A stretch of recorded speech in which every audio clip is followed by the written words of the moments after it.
Je suis très heureux de vous retrouver pour un nouvel épisode de l'Observatoire de l'immobilier dans la Drôme. Et j'ai aussi le grand plaisir de retrouver Maître Antoine Brouard pour analyser ensemble le marché de l'immobilier sur la plaine de Montélimar et la Drôme provençale. Salut Antoine. Salut Alexandre. Comment vas-tu? Très bien, je te remercie. Bon bah écoute, je suis très content de te retrouver donc, pour une nouvelle aventure ensemble autour de l'immobilier. Ouais. Et est-ce que sur ton secteur, tu as toi aussi ressenti un certain ralentissement du marché? Ah oui, 2023 n'a pas été une année très dynamique. Et ça dès le départ, dès le début de l'année. Okay. Ensuite, il y a eu quelques petits pics d'activité, mais vraiment épisodiques et qui ne se sont pas du tout inscrits dans la durée. Alors Antoine, comment concrètement ça se traduit au niveau des prix? Sur mon secteur, les prix, quand on regarde les statistiques, ont continué à évoluer à la hausse. Mais là, c'est normal parce qu'en fait, on ne parle que de biens de qualité supérieure. Si jamais on affine l'analyse des prix, pour des biens de qualité équivalente, là, on a tendance à avoir une baisse relative des prix. Ok. Et alors, est-ce que ça se traduit également sur le dernier trimestre 2023? Tout à fait. On constate, par rapport aux chiffres émanant des compromis qu'on a signés à la fin du dernier trimestre, que là, on a une contraction des prix qui annonce une baisse des prix en 2024. Alors, si on rentre un petit peu plus dans le détail des chiffres, comment ça se passe au niveau des appartements anciens? Alors, sur la plaine de Montélimar, on a une légère augmentation des prix de 1,6%. D'accord. Pourquoi? Tout simplement parce que cette année, on a vendu des appartements plus petits. Donc, qui dit appartement plus petit dit surface réduite.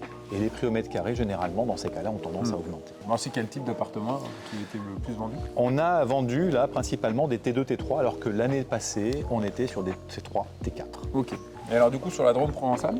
Alors, sur la Drôme provençale, on a par contre là une augmentation des prix de 9%. Ouais. Mais attention, il faut relativiser et se rappeler de ce que je t'ai dit tout à l'heure. Quand on regarde les chiffres émanant des compromis signés au dernier trimestre 2023, là, on est sur une baisse de prix qui se confirme de 5%. Donc, on a vraiment une tendance à la baisse. Et sur les appartements neufs? Malheureusement, je n'ai pas assez de données pour te répondre. Okay. Parce que les appartements neufs dans le secteur, il ne s'en est pas vendu assez. Et ça confirme d'ailleurs l'idée que le neuf actuellement est en panne, ce qu'on constate dans les grandes agglomérations urbaines.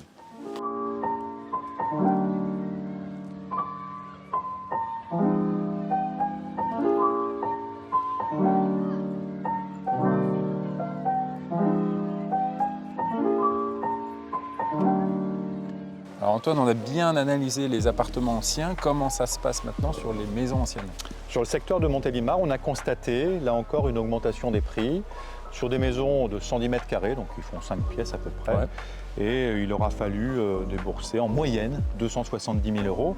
Alors, on a, je dirais, des seuils et puis des plafonds. Le seuil, c'est plutôt sur les communes de Châteauneuf-du-Rhône, Montélimar, le secteur de Montélimar centre-ville également, où on était plutôt aux alentours de 220 000 230 000 euros.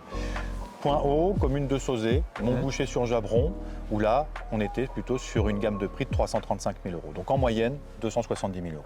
Okay. Et sur la Drôme provençale? Là aussi, on a une augmentation des prix, 4,8%, mais attention, on est sur une augmentation ralentie par rapport à l'an dernier. D'accord. Type de maison vendue, 5 pièces, classique, 100 mètres carrés, donc un petit peu plus petite que l'an dernier, avec 600 mètres carrés de terrain. Gamme de prix, on a 180 000 euros en prix plancher sur des communes comme Donzère, Pierre-Latte, mais également Nyons, étonnamment. Et puis, prix plafond, 300 000 euros sur Taulignan, Saint-Paul-Trois-Châteaux, ou toutes les communes des baronnies un petit peu isolées. Ok. Et alors, est-ce que pour les maisons anciennes, c'est comme les appartements anciens, on a plus facilement acheté des surfaces plus réduites? Oui, effectivement, cette tendance est confirmée. Et alors, sur les maisons neuves, sur la plaine de Montélimar? On a une légère augmentation des prix. Alors on est sur un prix de 2 700 euros par mètre carré pour les maisons les plus vendues en 2023, c'est-à-dire petites maisons de 95 mètres carrés avec 250 mètres carrés. Pour les maisons d'une superficie un petit peu plus importante avec un petit peu plus de terrain, là on va atteindre 2 800 euros par mètre carré. Ok. Et alors sur la Drôme provençale? Je ne peux pas te répondre parce qu'on n'a pas assez de données, il n'y a pas eu assez de transactions qui ont été enregistrées sur notre secteur, ce qui confirme que sur la Drôme provençale, le marché des maisons neuves est en panne. Alors en ce qui concerne les terrains à bâtir maintenant, comment ça se passe? Sur la plaine de Montélimar, on est sur une stagnation des prix par rapport à 2022. On est sur 235 euros en moyenne par mètre carré. D'accord. Les terrains qui se sont vendus sont toujours très petits, autour de 400 mètres carrés. Ouais. À terrain équivalent, sur le secteur même de Montélimar, on est sur une gamme de prix de 100 000 euros à peu près. Sur le reste de la plaine, on est plutôt sur 80 000 euros. Okay. Et alors, en ce qui concerne la Drôme provençale, est-ce qu'on est sur la même tendance que sur la plaine de Montélimar? Non, là, on constate une légère augmentation des prix, de près de 5%.